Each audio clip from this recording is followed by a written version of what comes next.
سلام، امیدوارم حالت خوب باشه. بچه‌ها من خیلی گیتار دوست دارم، یعنی من فکر می‌کنم که از کلاس چندم داشتم که گیتار رو اضافه کنم.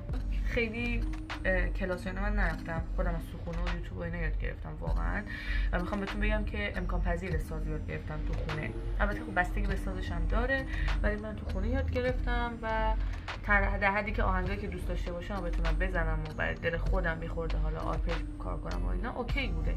ولی خب اگه میخواین خیلی حرفه‌ای حالت فلامنکو و اینا بزنید باید به این کلاس فکر می‌کنم. البته اونم فکر کنم بشه با سوشال مدیا و اینا یاد گرفت. وقتی گیتار تمرین نکردم واقعا اصلا انگار این روزا وقت نمی‌کنم که گیتار بردارم و بزنم و اینا. خب میزنیم تا ببینیم چی میشه. با ما همراه باشید.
سلام، امیدوارم حالتون خوب باشه. همونجوری که از تایتل ویدیو معلومه، امروز میخوام راجع به اهمال کاری صحبت کنیم و چیزایی که به خود من خیلی کمک کرد که جلوشو بگیرم و حداقل کمترش بکنم. اهمال کاری از کمالگرایی زیاد میاد، حداقل واسه من که اینطوری بوده. وقتی که یک کاری رو میخوام شروع کنم و انقدر واسم مهمه که تو اون کار خوب به نظر برسم، تو اون کار مثل احمقا نباشم، خنده‌دار به نظر نیام، بتونم اولش بهترین خودم باشم، چیزی که محاله. ولی تو اون آدمایی که اهمال کنن این مدلیه متاسفانه. یکی مثل خود من فکر میکنه که اگه توی کاری رو شروع کنه باید از همون اول توش بهترین باشه، اگه نباشه نمیتونه اون کارو شروع کنه. من چند تا راه حل دارم که واسه خودم کمک کرده، امیدوارم که اینا برای شما هم کمک کننده باشن. اولین چیز اینه که وقتی که به یه کاری فکر میکنین اون کارو شروع کنید بدون اینکه اصلا واسهتون مهم باشه که قرار نتیجهش چی بشه، بدون اینکه اصلا واسهتون مهم باشه که از بیرون چجوری به نظر میرسین، آدم مسخرتون میکنن نمیکنن. مثلا روز اولی که من می‌خواستم برم باشگاه واقعا حسو داشتم که آقا من جام تو باشگاه نیست، آدمی مثل من چرا باید بره باشگاه؟ 100% خنده‌دار به نظر میرسه نسبت به کسی که 7-8 ماه داره مدام میره، 7-8 ماه از من جلوتره، مدام این فکر مقایسه بار تو ذهن من هی میچرخه تا اینکه من اصلا اون کار دیگه نکنم. خیلی از آدمای اهمال کاری که 2 جلسه کاری رو انجام میدن، بعدش دیگه کلا هیچ کاری نمی‌کنم و اصلا دیگه سراغ اون کاری که قبلا قرار بود برن نمیرن. اتفاقی که به نظر من کمک کننده است واسه خودم خیلی موفقیت آمیز بوده اینه که اصلا به افکارم اهمیت ندم و اصلا گوش ندم که مغزم چی میگه. اگه مغزم بهم میگه که آقا تو نمیتونی بری باشگاه، تو الان آمادگیشو نداری، حالا بذار وقتی لاغرتر شدی برو، حالا بذار وقتی ستای خوشگل باشگاه خریدی برو، حالا بذار وقتی کتونی اصل فلان برندو خریدی برو، الان چه وقت باشگاه، تو دانشجویی، تو وقت نداری فلان. فقط نباید به حرفش گوش بدیم و فقط باید انگار که اون حرف میزنه و ما نمیشنویم. این یه کاری که کمک کننده است و کمک میکنه که ما بتونیم ادامه بدیم، بتونیم بریم باشگاهمون رو هر چقدر برامون سخت باشه، هر چقدر که اولش خنده‌دار به نظر برسیم ولی اون کار رو ادامه میدیم. کم کم توش پیشرفت میکنیم و کم کم ما میشیم همون کسی که در آینده شاید یکی که تازه خواست بیاد باشگاه بگه کاش من جای فلانی بودم، زودتر شروع کردم و خیلی چیزایی مثل این. دومین چیزی که وجود داره اینه که ما سعی کنیم خودمون رو یهو تلپی بندازیم وسط اون ماجرا. اصلا به این فکر نکنیم که آقا من الان شرایطشون ندارم یا من الان بذارم وقتی اوضاع بهتر شد، بذارم وقتی فلان شد، بذارم وقتی بهمان شد. هیچ وقت اون زمان نمیاد. اگه شما به فکر اینین که وایسین یه زمانی برسه که توش به کارتون برسین، توش یه بیزینسی رو استارت کنین، توش یه باشگاهی رو مثلا ثبت نام کنین، توش چه میدونم یه کاری رو انجام بدین، واقعا منتظر موندن واسه زمان ایدئال هیچ وقت قرار نیست پایانی داشته باشه و هیچ وقت به اون تایمش نمیرسه. واسه همین هر حالتی که هستین، تو هر موقعیتی که هستین، تو هر شرایطی که هستین، فقط شروع کنین. واقعا هیچ کی قرار نیست از همون اول بهترین خودش باشه و 100% بهترین شدن نیازمند تلاش و استمرار و هی آزمون و خطا کردنه. این اتفاق خیلی به نظر من کمک میکنه اگه مدام به این فکر کنین که فقط شروع کردین که استارتش رو زده باشین.